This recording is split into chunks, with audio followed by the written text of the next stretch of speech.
Okay. Okay, we're recording. We're live. Okay, now, video there. Laptop. I mean, Waltley. Aha, oh God. Okay. What a mess. Clean up the desktop. Well, usually I have two monitors, so it actually is not so messy. Okay. If you get into the lab and you think to yourself, I can't find MUSI on any of these computers. Here's a pro tip. Because sometimes when you install something, it doesn't make itself completely obvious and known to you. So if this is very obvious what I'm saying, then just forgive me, just hold on a second. But obviously you can find it in Launchpad where the apps are. Of course you can, something you're looking for. But you can also find it by being a cool person, hitting Command Space and typing in MUSI and it'll autofill. You may need to do that on the computers. You may need to do that on the computers in the laboratory. Sometimes the icon for all users is not down there. I have to spend some time and sit down. Yeah. But if you can't find it, Command Space, there it is, boom. So you've sat down, you've done it, you Command Space, open MUSI, there it is. It's opening. Here we go. And let's make a string quartet. Let's do it together. So I'm going to click on New Score, get my face out of here, go over there.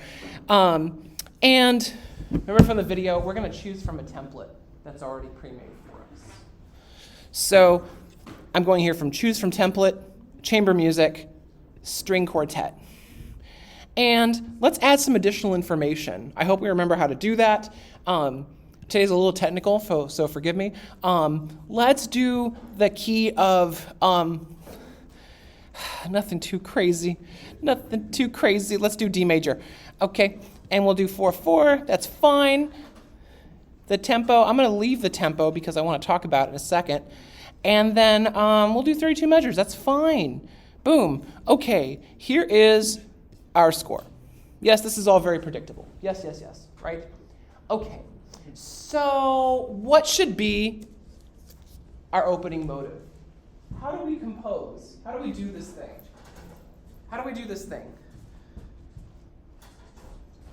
Content. How do we do this thing? Called composition. Any ideas? We need notes, right?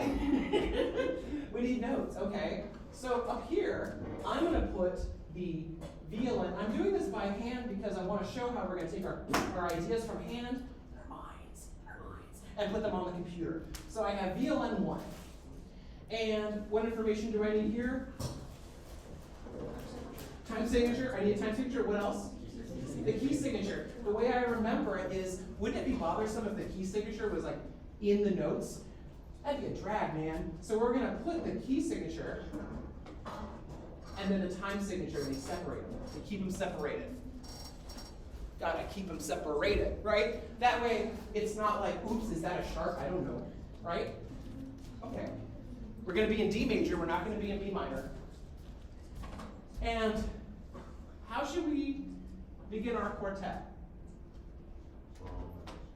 Well, we need to choose a tempo first. I think that's a good idea. Because whatever you sing or whatever comes to mind is going to have to be in a tempo. So if I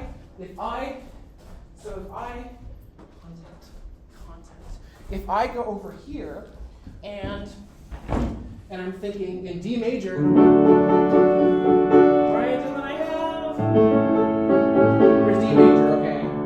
So what is the melody? Or is it going to be,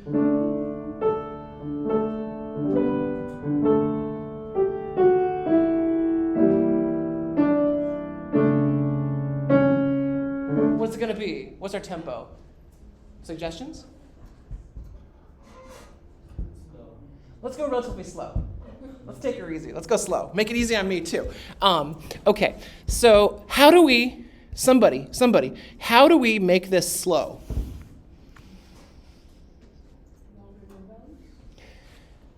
I'm sorry, let me clarify. Sure. But let's not jump over the mere technicality of this. How do we technically, in MuScore, make it slower? Okay, and then, yes, you're right, how? Yes, yes. How?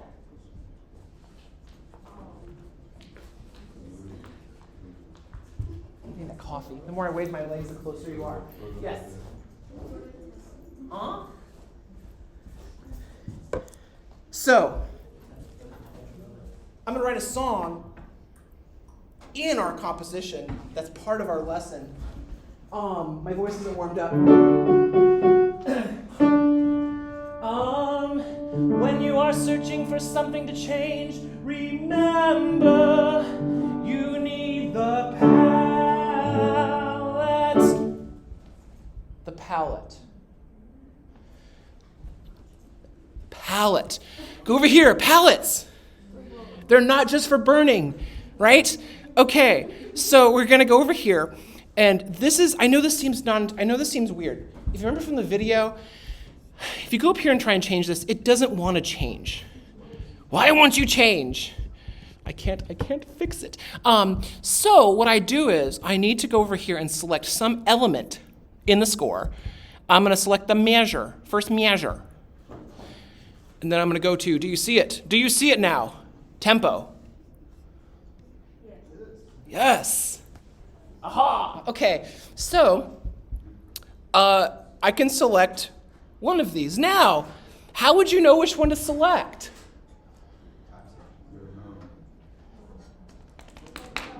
Oh wait, these are not related to time signatures. That's a little bit of a different thing. I know that time seems to be involved, but you have different options for doing this. Huh? Lento. Yes, lento is pretty slow. Now, MuScore does a cool thing. If you're unsure about some of these Italian terms, you can look them up on Google. You can ask ChatGPT. Good luck. You can ask ChatGPT. No, it'll probably get it right. Yeah. Did I tell you I made a model? I made a Llama 3.2 model that pretends to be Bach, then gets stuff about Bach wrong. Did I tell you that? Yeah, you can download it if you want to on my website. Why God? So if I put lento. How did I get it there? Go back. Explain. Yes, I clicked on the measure and I clicked on lento. Now look, in the transport, now the quarter note is 53. We don't have the power to change that by ourselves. We have to tell MuScore that I want this piece of music to be in this time signature. You could, theoretically, keep changing it like a very creative person, right? And notice that whichever measure I'm on, it's showing a different BPM. Do you see that change up there? So this is how you would even navigate like a tempo change in this score, right? And if we had notes, it would sound like a fun time, but we don't have any notes yet. Let's go back. I don't want to quite do lento. Thank you for the suggestion. It's a little slow. Maybe something. No, allegro is joyful, and we don't want any joy. We can't have any joy. It's off the menu today. No, let's do adagio. Now, one more thing. That's 71. I'll take it. If it's too slow, it'd be lugubrious. So check it out. If you want more control, if you need to be in more control, you can use literally the BPM, which is quarter note equals 80. And then you can change the number. We can pretend we're in that awful movie called Whiplash and be like 400, and then change it to 400. Right? Okay. Now, remember what I said, though? Have metronomes always existed? No. That a lot of how we're thinking about music from era to era and integrating with technology is about our division of time. That these Italian terms are suggesting something more than just a tempo. I don't want to break it down and be like, oh, well, adagio is 71 and lento is 53. And no. What does andante mean? Here's a great example. What does andante mean? You what? Yeah, a walking pace. A walking pace. So there's actually a range of BPMs, technical term, that are available to us if we were to be thinking about andante, depending on how you walk. I'm always in a hurry.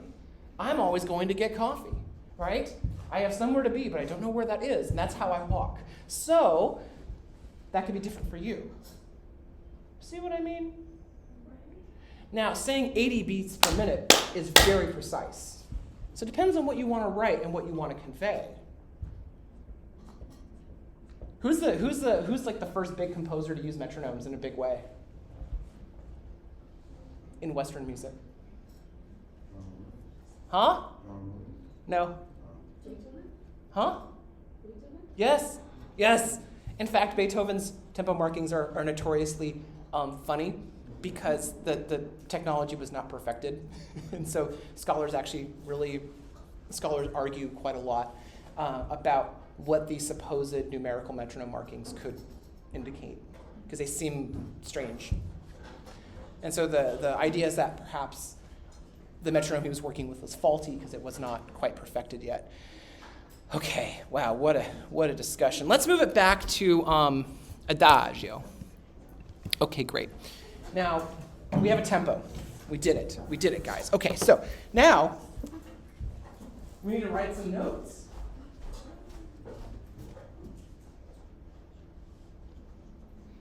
What do you think?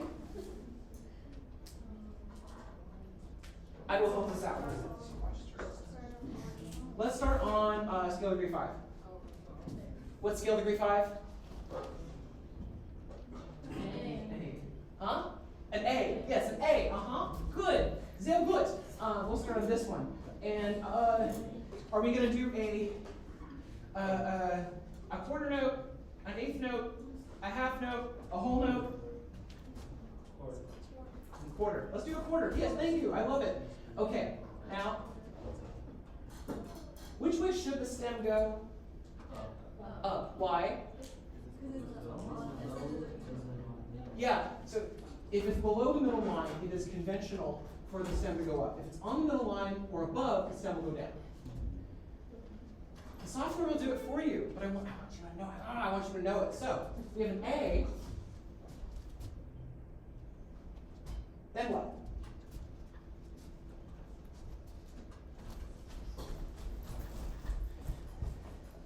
Content.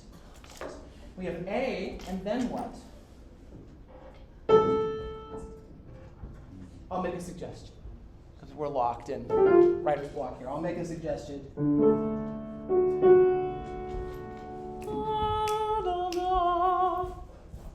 What was that? 5, 3, 3.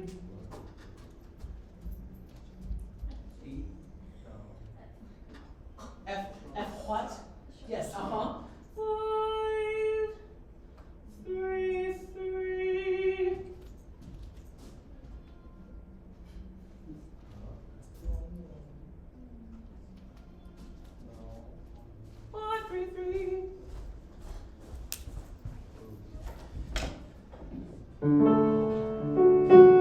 Okay, let's put it in the music. It is decided. So how do I get that into here? Well, content.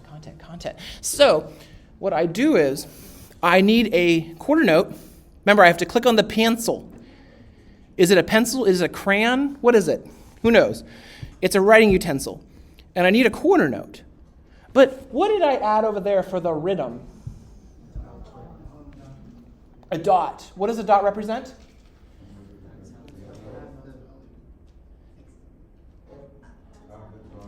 Yeah. What is it? It's extended like half the value. I can't remember like the correct term. So like it's like tied to half the value from. Yes. Yeah. I believe that what you're saying is it adds half of its value back to the original. Yes. So that is worth 3/8 notes in total. Anyway, the dot's up here. Boom. The dot selected. 5. Let's send the audio to the Crestron.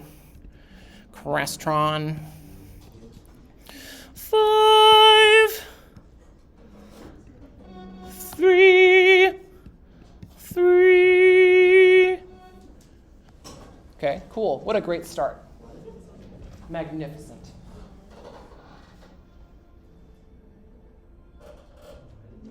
Is this going okay? I hope so. Okay. Now, we have this 5, 3, 3. What are we going to do in the, let's do this. Let's write the outside voices, and then we'll go in. So let's put the cello into bass. I hate that joke. I need my content machine.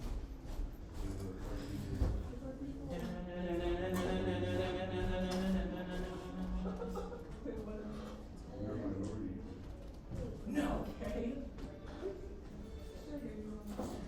Okay. Okay. What is the cello gonna do? A fun little bass line. Okay, let's do this. Let's have it do pulsing eighth notes. Pulsing eighth notes, okay? Pulsing eighth notes. And then we're gonna laugh and I have to play this. Okay. We're gonna laugh. Huh? Oh, okay. Am I not somebody? Okay.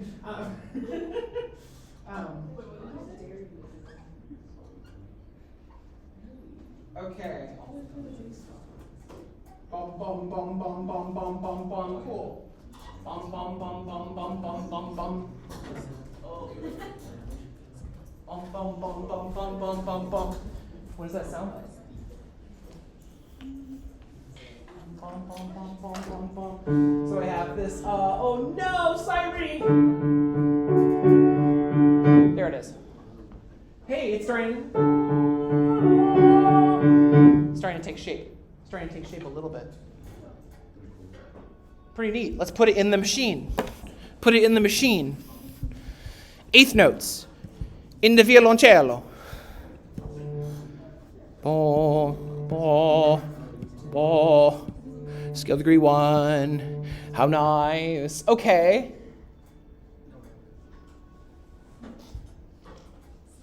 It's cool, but it's a little boring just yet. Now we need some more. We need more content. So what are we gonna do? Let's keep this melody going, and then we'll start to add the inner voices. What do you say? Okay. Yeah, I have to. Let's not invent a new rhythmic motive just yet. Let's use the one we already have. So we have this.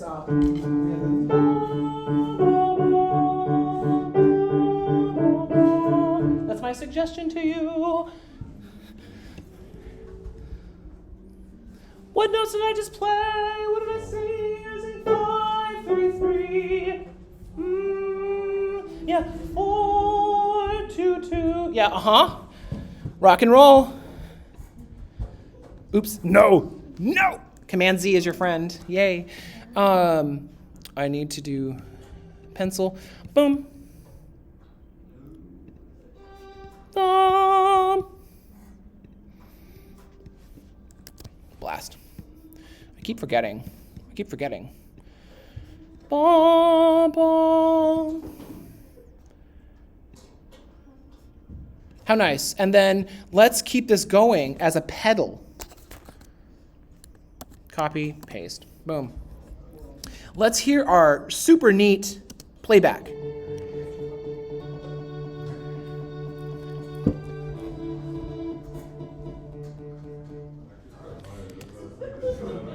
Okay, so I apologize for the playback being routed. It doesn't really sound that bad. Let me try that again. Nope, it's the Crestron. Okay, here, check it out. No. If I go back to audio MIDI setup and I make my MacBook speakers the defaults, check it out. It's gonna work. It's gonna. Here, listen. You gotta listen. Shh.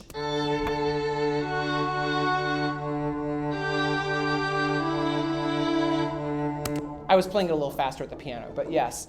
So I apologize for the bad Crestron. But I'll still use it. Like social media.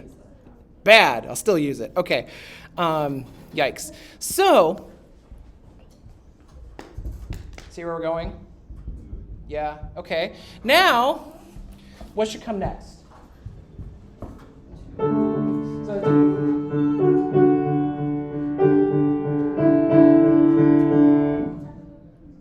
Does anyone hear something? What do you hear? What do you expect? Maybe? Maybe? Why?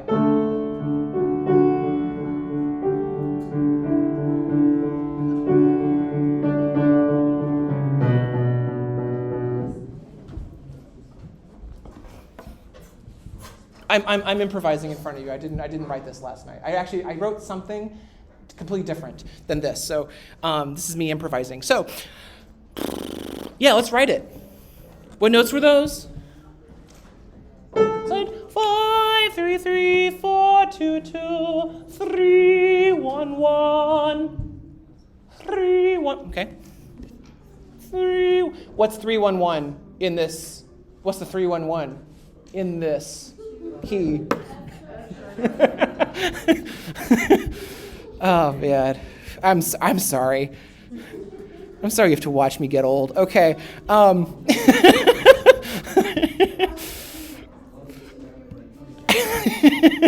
Okay. Hey, what's the music theory term for what we've just done? This sequence. Yes. Music theory term sequence. Diego, will you explain what a sequence is? Yeah? Basically a harmonic pattern repeated over and over again in different places. Different places. Perhaps pitch levels. Levels, Jerry. Levels, yes. Pitch levels. There you go.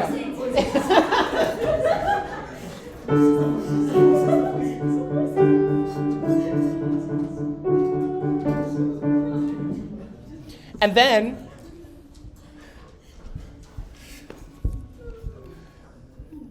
let's keep the pedal going. What do you mean pedal, Dr. Well? What is a pedal? Yes, but why is it called a pedal?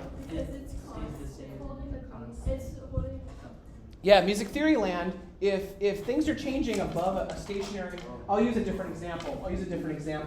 So if I play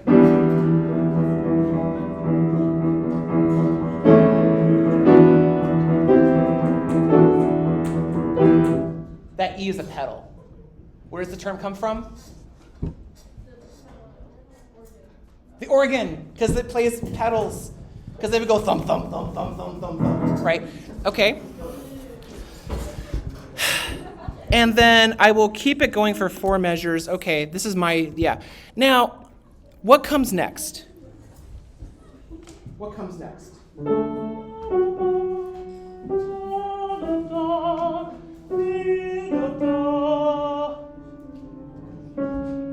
I hear a C sharp.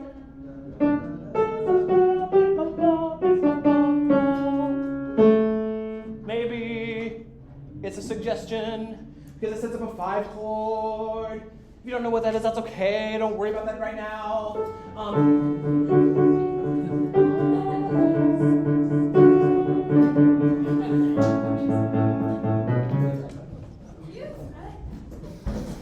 Yay, we did it together. Okay, here we go. And then I did a C sharp. What I'm going to do is, now wait a minute, hold on. I don't want the first violin to dip down to the A. I want someone else to play it. Have viola play it? Now, okay, let's add to start some some inner voices. What are these other instruments I have here? Violin 2 and viola. Yes. Do we know what the tunings are of these instruments? The viola has a C string. It has a C string, yes, and it's tuned in by what interval? Fifth. Yes, fifths. So it's C, G, D, A. Yes. Now check it out. I wanted to say this today because I'm not putting any prescriptions on you. You can write a short piece for whatever ensemble you want to write for. But if you're unsure about an instrument, you can look up things. I even tested it with LLMs. They're pretty decent describing relative ranges for instruments and abilities. Does anyone know Paul Hindemith, the composer? No? Oh, well, that's okay. Hindemith, where do I start with Hindemith? He's controversial, 20th century composer, violist, say no more. And he learned basically every instrument in the orchestra at a basic level so that he could write a sonata for every instrument in the orchestra. That's commitment. But this is my little warning to you that if you're unsure about what an instrument can do some research. Wikipedia, it's okay. It's okay for superficial level research. But you can go into Grove Music Online, Oxford Music Online, and look up more information about instruments' capabilities. The LLMs can steer you in some directions. I asked the LLM to give me citations, and it gave me actually only one hallucination. The other books actually existed. Anyway, and so, by the way, I'm also saying this not because in music technology you have to automatically know what the tuning of the viola is. But if you're writing in this milieu, you want to know that over time. And I know it like that because I've done this a lot. So, here's my suggestion so we don't get too contrapuntal. Let's write inner voice chord parts that are just kind of flowing. With half notes and whole notes. Yeah. Or they could pulse also. They could also pulse. Oh, let's do that. I'm going to make this a little bit easy on myself. A little bit. Let's move this. How do I want to do that? That's fine. Let's play it A in the viola. How do we read this clef? What is that? I mentioned this in my video. Huh? Yeah, it's a C clef. It's telling us the line that it's gobbling up is the C line. But more importantly, it's the middle. It's the middle C. It is middle C. Now, if you go ask the LLMs, hey, what's the range of the viola? It's going to tell you. C3 to D5. What does that mean? Don't worry, this won't be the only day we talk about this concept. What? I heard something. Octave, yes. Yes, can you be more specific? Middle C is the C4, so... Yes! Yes! There it is. Okay, yes, middle C is C4. How are you going to remember that? It's like the explosive, C4. Middle C is in C4, plastique. It's a moldable explosive. Okay, what is she talking about? Yes, what's up? There are 8 C's on the piano. That's right. So middle C would be C4. You could think about it that way too. I like that too. Yes, it has less of a bang than mine, but it works. Ha ha ha. Ha ha ha. So that means that C4, C3, C2, C1, right? It just goes down from there. And C4, C5, C6, C7, C8. Okay. Great job. So now, let's write the inner voices. I want this to be pulsing on an A, to also keep it easy for me to play in front of you as a sight reading person. So I'm going to put that right here. I got to figure out why the MIDI is going haywire on the Crestron. I got to figure that out. So this is...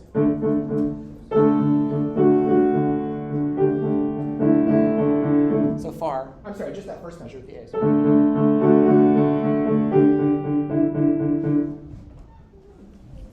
Okay. Well, I'm gonna change this one to make it a little more interesting. Any suggestions as to what note? Huh? C sharp. The viola? Dude, let's get weird. Let's do it. Let's get weird. We're gonna get weird. Let's hear it. You know what? If we don't like it, we'll just get rid of it, man. We're gonna like it? Okay. Okay. There's a little bit of voice crossing, but no, not yet. Sorry, I misspoke. Not yet. This is Smashing Pumpkins song. Okay. So we have this.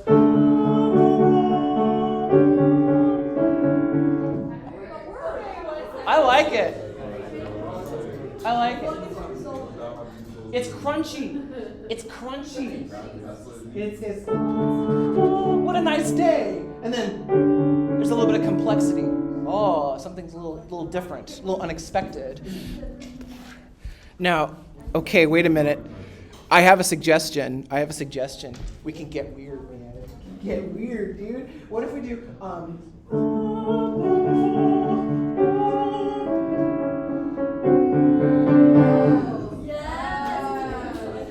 What did I do? Listen again. I'll just play left hand. Listen again. Listen.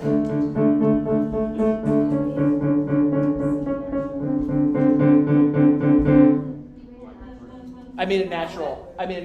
I set up a D7 chord. If you don't know what that is, that's okay. It's okay for now. So C natural. Now wait, how do you do that? Because, hold on. Now back to techniques. Okay, so how do I make that from a C sharp to a C natural? What I did was, what's up? Yeah? I heard someone say something. Yes. So is the little natural like thing? Yeah. So for those who may be unacquainted with the natural sign, as opposed to an air sign, a water sign, etc. What is the natural sign? What does it do? So if it's a flat, it'll raise it. If it's a sharp, it'll lower it. If it's a double sharp, it'll lower it. Yeah. And then it brings it back to its normal. If it wasn't in It's canceling out accidentals or things that are in the key. Because if we just write a C, it's a C sharp because of our key signature. Okay? So what I needed to do is I can either do it like this and add the natural, be like make it natural. Oops, hold on, I'll explain. I can make it natural like so and be like C natural.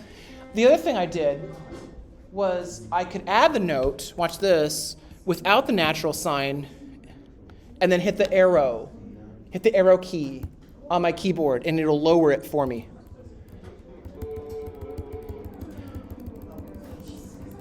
If it's red, it means the instrument probably cannot play it.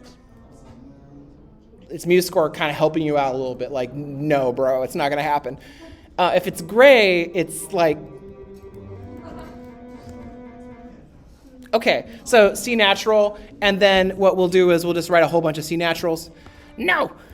And the natural, like an accidental, lasts the entire measure. Okay. So again, to recap.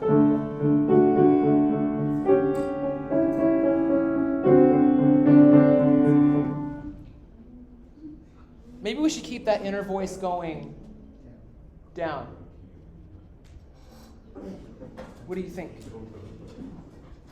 So we have.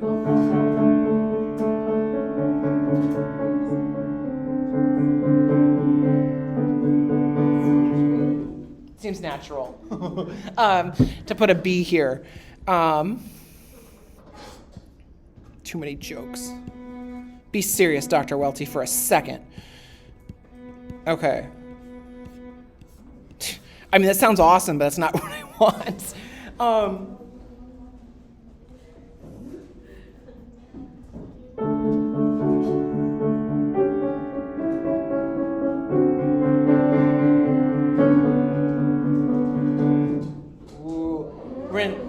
We're in Brad Meldau territory here. If you know who that is, if you don't, that's okay. Jazz piano player who would totally write that. He would totally do that. Maybe I don't want that C sharp though. Maybe I want to change it. Let's end on let's make it an E, and so it'll be a little bit up.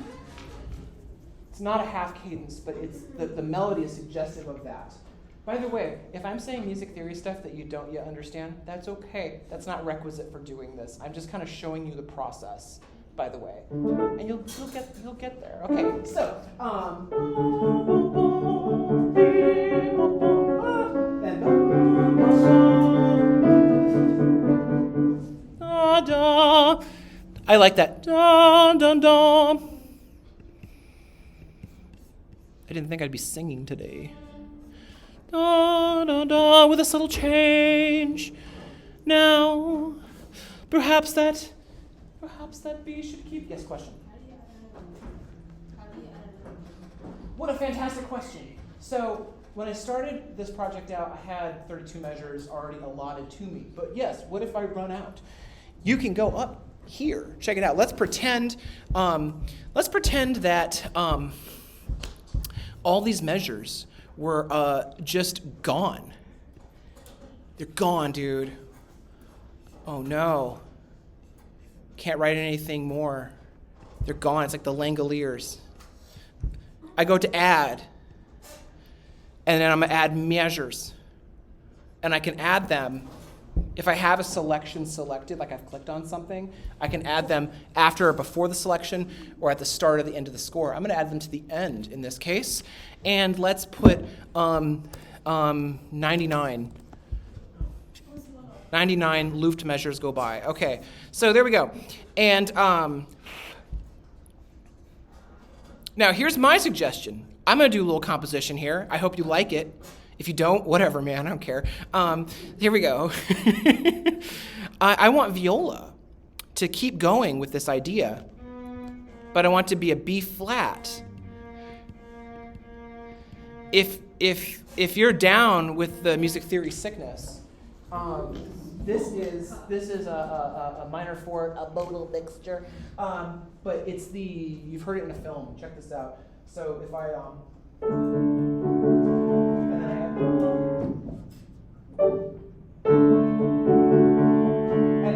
I'm sorry, I'm like losing my train of thought. Then I have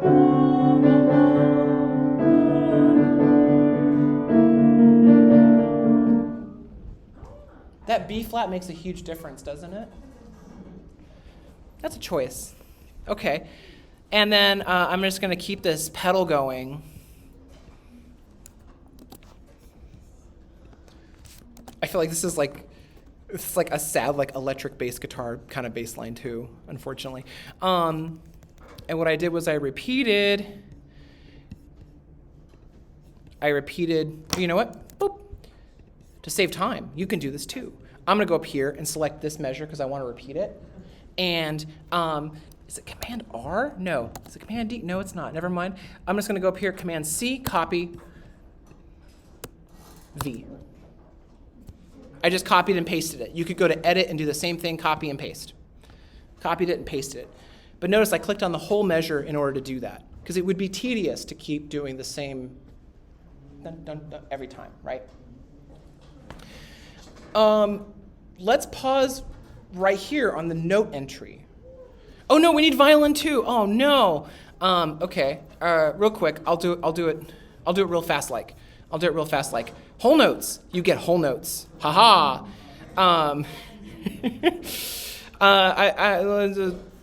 Whole note. Let's do a whole note. And let's do, I don't want to double that. I want to go up here. That's not my favorite doubling in the whole world. We'll survive. We're going to make it. It's fine. Suddenly my choices are constrained.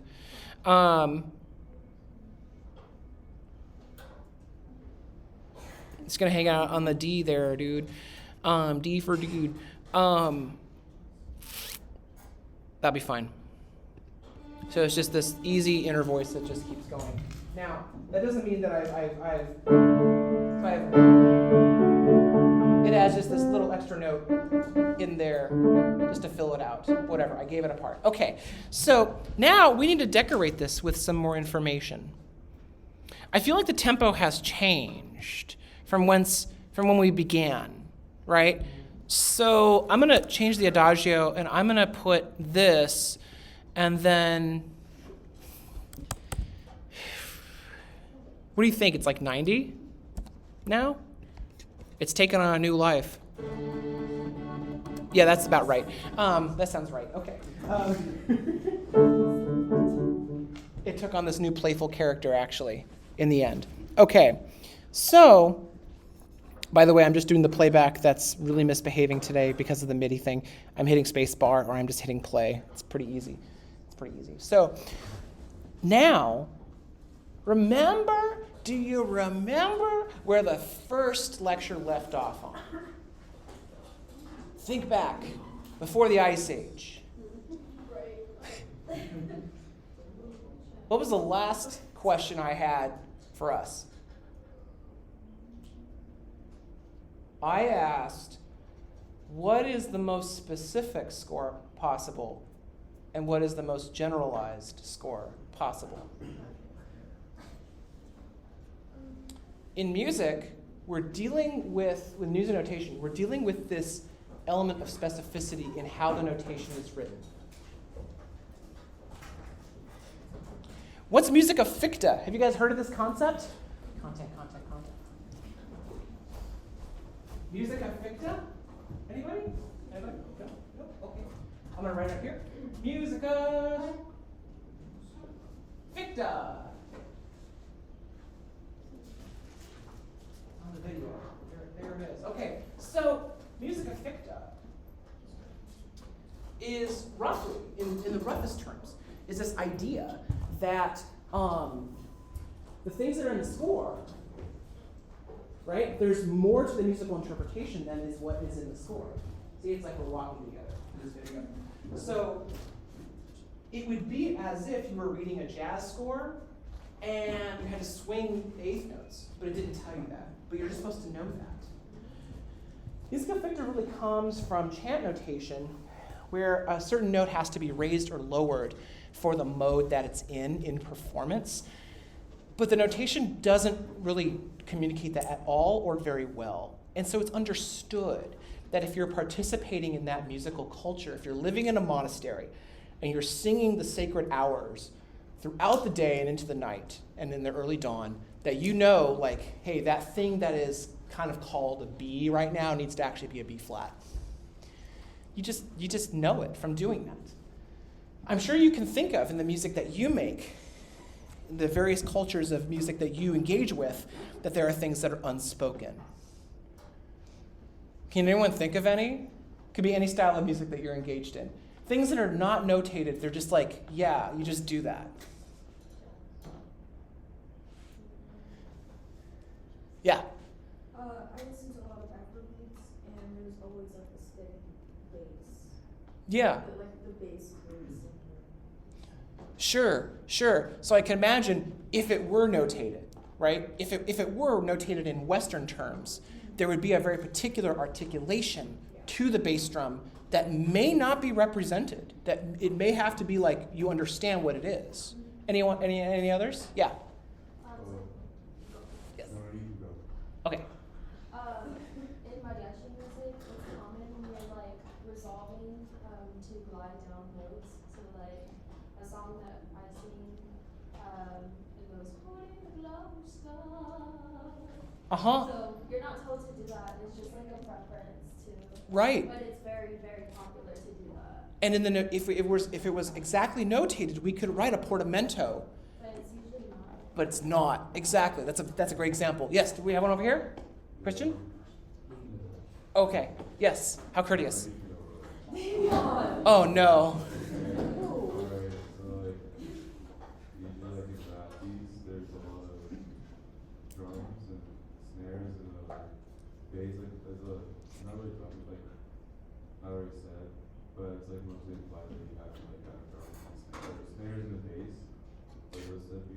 I suppose, yes. I mean, that's, yeah, I mean more in like a notation sense. But yes, you're correct. That is kind of a given, right? It's assumed as part of the musical culture that this will be present, right? Okay, do we have one more?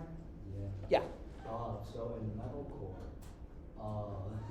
Yeah. the guitar rate is mainly based off 578. Mm-hmm. So 578. Right. So like how you do that, or the rhythm, like a necessary rhythm, is understood as part of the style. Yes. Good. These are good. I want you to notate your scores to leave little to this type of interpretation. Leave little. So that means that for practice making scores, I want you to include articulations and things. What's that? Well, articulations, you should watch. Actually, have I made the video? I haven't made the video. No. Okay, well, I'll make a video about articulations. But it's basically how you play the note. So the question is this going to be G sharp? No, F sharp. Or is it going to be long or short? Dynamics, is it going to be loud or soft? Where would you find those notations, those markings? The palette. And the articulations. The palette. Let's do the palette song in a different key. If you're looking for something and you score, check the palette. You gotta look in the palette for the things that you need. Oh yeah. Okay, cool. Great. So let's do this first. Let's do the dynamics. Okay.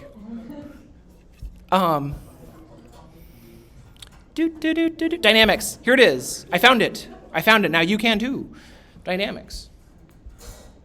Now a quick overview. What do dynamics mean? Volume. Okay. Yeah. And what do the symbols themselves represent? Italian. They're Italian. So what does P stand for? Soft. What is the literal word? Piano. Okay. It's soft. You're right. Absolutely. Piano. Soft.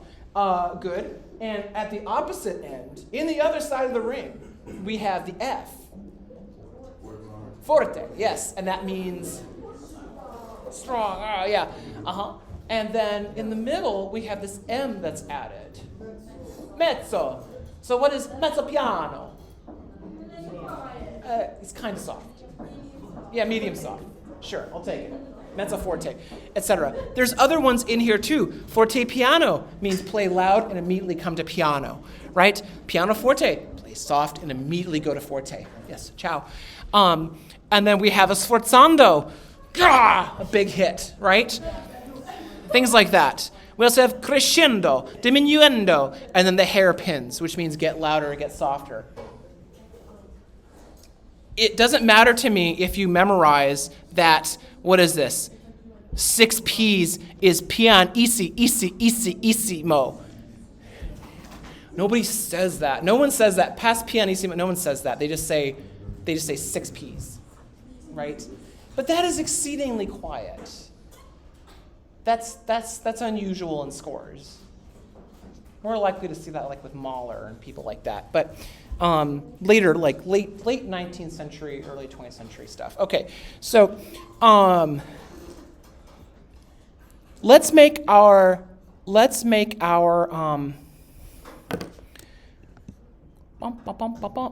opening be. I'm going to choose mezzo piano. How did I do that? I selected each part. I clicked on it. I'm not clicking a note. I'm clicking in the measure, not in a note. And then it turns it blue. But then if I hold shift, pro tip, if I hold shift, I can keep clicking on them and they're all together. So that's how I made them all be mezzo piano. Because later on, warning, later on, if you don't put the mezzo piano in each one, it's not going to show up in that player's part. And then they're going to mess up at the quartet rehearsal. And then they're going to blame you. Right? They'll be like, you made me look bad in the Emerson quartet, and they're going to come after you. No, I'm just joking. But be pro and make sure they all have that, whatever marking you indicate. If you want to be a global marking, mezzo piano, they all have it. Could you theoretically mark mezzo forte for the cello part and mezzo piano for the others? Yes, you could. That would be a choice. I want everyone to be soft and to use musica ficta, to use their ears to balance the parts, right? So that the melody should come out. That's understood enough in this style, right? Makes sense? Makes sense, okay. So,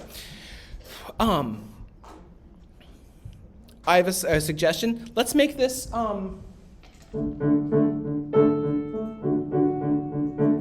what change should I make? Say it. Staccato. Where will we find staccato markings?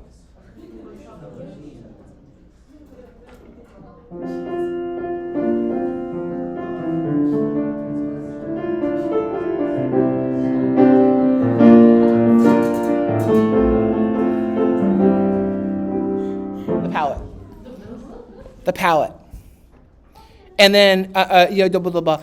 So, by the way, I've also added all these palettes. If you click on Add Palette, you can add palettes. So, like, just in case, I keep my bagpipe embellishments here just in case, because you never know.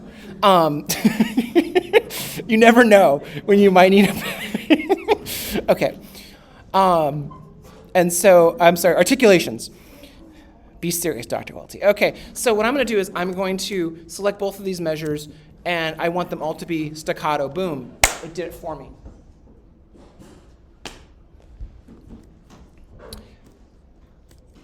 Let's make it so that these stay staccato, and then composition time, right here, we're going to tell this person, start playing them tenuto. What is tenuto?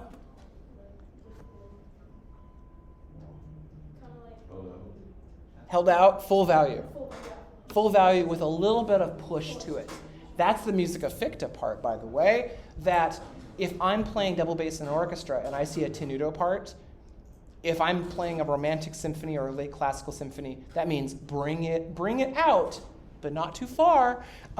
Play expressively, kind of, sort of, with an emphasis.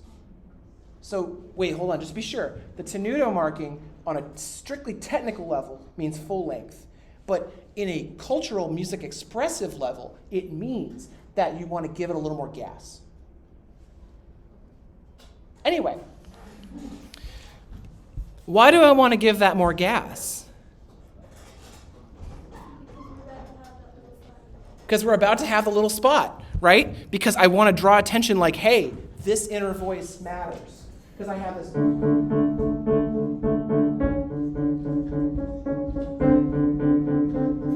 then I'm going to have this. I'm going to bring that out a little more right there, just to give it a little more ba ba ba ba ba. Okay. Cool. Cool story, bro. Now, let's link these two, and let's put a slur.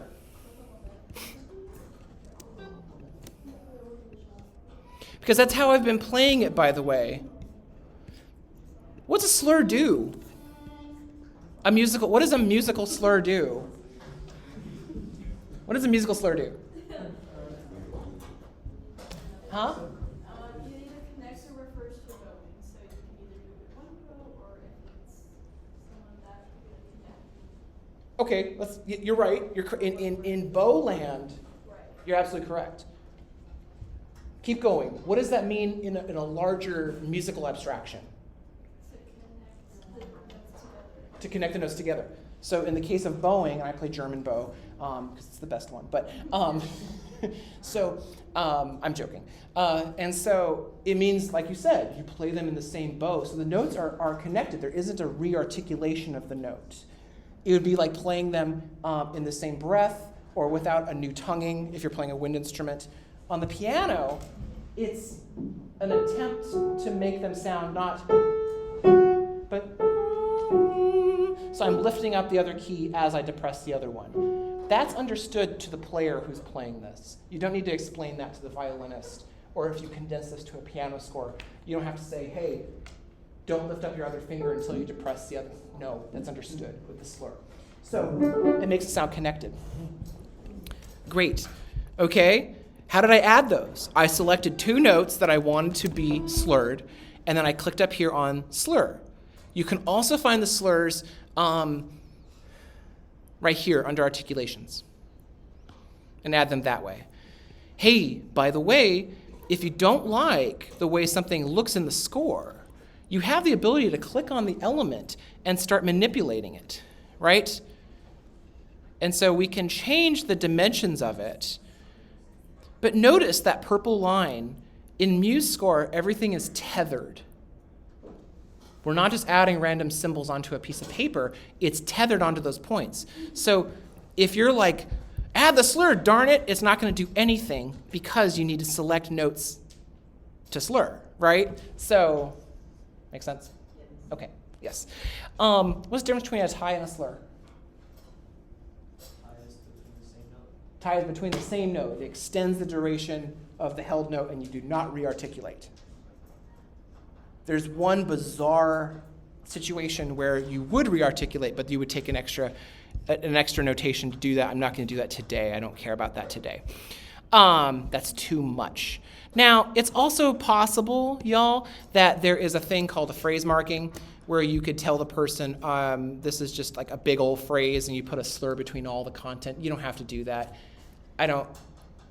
If you were making like a beginner's book and you had to show them what the phrase is, that this is all connected, you can do that.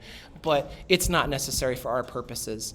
Okay, good. Wow, we've covered a lot of ground. We're not done yet. What if I want the violinist to play a certain way? How would I notate that? I mean, expressive text. Yeah, you're right. But yeah, okay, text palette. Yes, I meant like literally with like, I want to like tell them. Okay, so I want them to, I'm going to use, you can use any one of these. You can be like distortion, right? No, I'm kidding. Okay. Am I really though? So we already know it's arco. We don't need to tell them that. Arco means with the bow. You don't need to tell them that. I'm going to put over here expression, and it's italicized. And I'm going to say wistfully, or no, I'm going to say as a reverie. I'm going to say as a slow daydream. Aww. Right? You guys know Eric Satie, the composer? He would write like crazy stuff in the score. Like yeah, funny stuff. It was like only for the performer. Anyway, that's a fun rabbit hole to go down. I love how like everyone, like Gymnopédie #1 is like the famous piece, but it's like he's actually just trolling. He's just a troll. Okay, anyway, do not feed the troll. So I found that under the text thingamabobber there. Now let's say that we're done. Let's say that we're done. That our piece it's over. I've got it. This is perfect. They're gonna love it. So what we're gonna do is, when you're done, because you're a pro, I know you are, you're gonna go up here to Tools, and you're gonna hit Remove the Empty Trailing Measures. And they're gone. It did something automatic for us, but I want to draw your attention to it anyway. It added a bar line. In fact, a double bar line. What does a double bar line mean? It's done. It is finished, I quote, right? So where do you find those? Under bar lines. And there's repeats, and there's dotted, and there's all kinds of stuff we'll talk about later. But the double bar line means it's over. Right? Okay. It's over, isn't it? Isn't it over? Okay, what a nerd. Here we go. Talking about myself. So now let's say we're done. And what we're going to do is we're going to save it. Oh, yeah. Let's save it, and let's call it...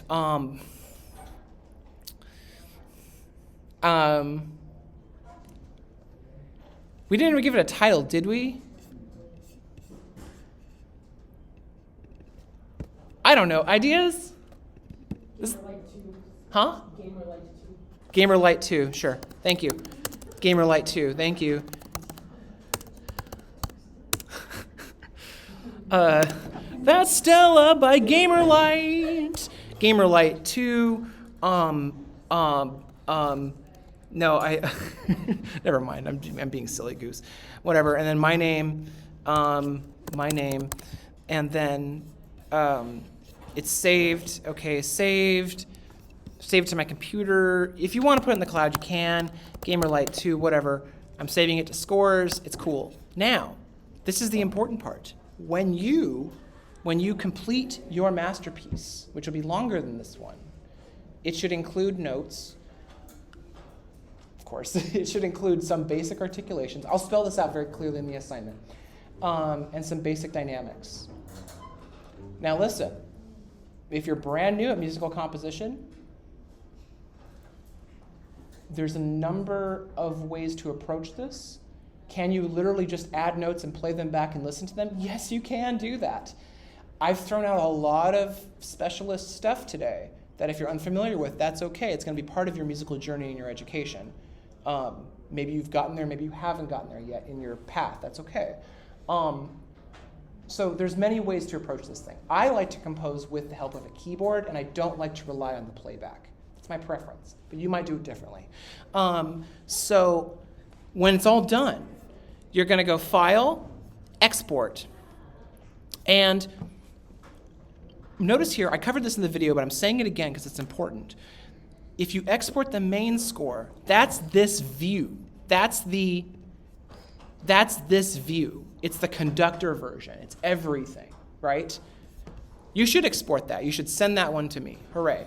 But you can also send the individual parts. Don't do that for me. But for yourself later on, if you do that, it's going to generate a part that is just for that instrument. And it's going to take whatever text is in the conductor score and put it there. So if you didn't put a mezzo piano for the cello part in the conductor version, it's not going to be there in the part, for example. Okay, cool. And then you export it to a PDF, and then you can open it as a PDF. But wait, there's more. You could open this, you could save it as an MP3,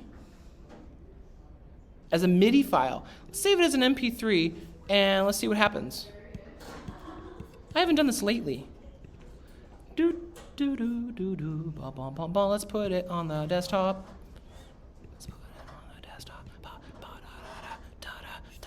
Okay, so here, minimize this. Where did it go? I'll just do this. We're just going to do it. Too many things. There's always too many things. Gamer Light.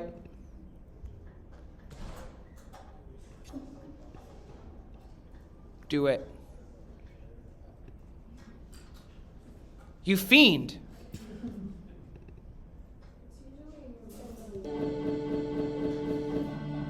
Let me see. Hold on. I'm gonna get to the bottom of that because it didn't do that last year when I was in this room. Let me just play it on my local machine. Yes, I listen to Fall Out Boy. Deal with it. Okay, here we go. There it is.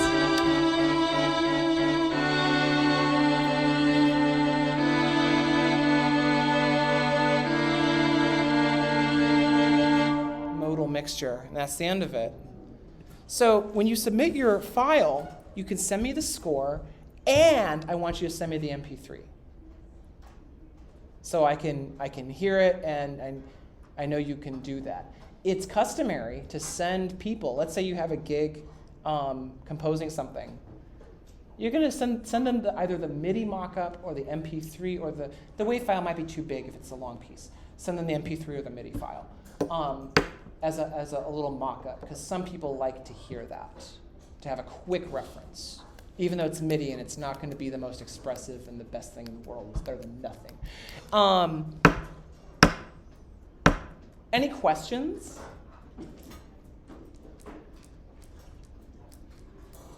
No? Really? Okay. Well, if you, I want to say one more thing before you pack up. By the way, I this will be useful to some people. Forgive me for overlooking this, because we were writing in more of a string idiom today, and that means writing notes. But let's say you're going to write chord symbols. So you'd select a note and be like, hey, violin 2, forget that. I want you to like literally Command K, I'm adding a chord, or go up here, add text chord symbol. And then you'll put like, I want you to riff on, I don't know, G9 sharp 11. Yeah. G9. And then what I'm going to do is I'm going to fill this with slashes, because this suggests improvisation. Oops, I did it wrong. Fill with slashes. Boom. G9 sharp 11. G9 sharp 11. We have this. Where's my brain? Oh, there you are.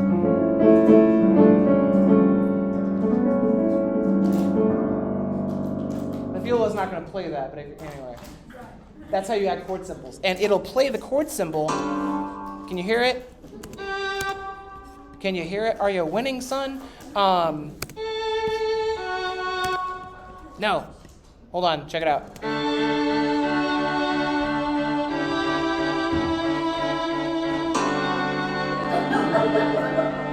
Yes.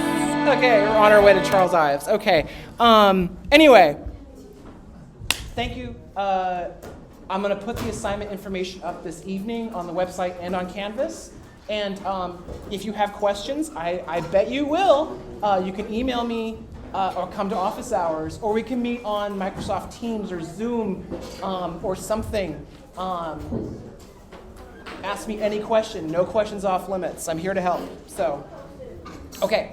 Stay safe, stay warm.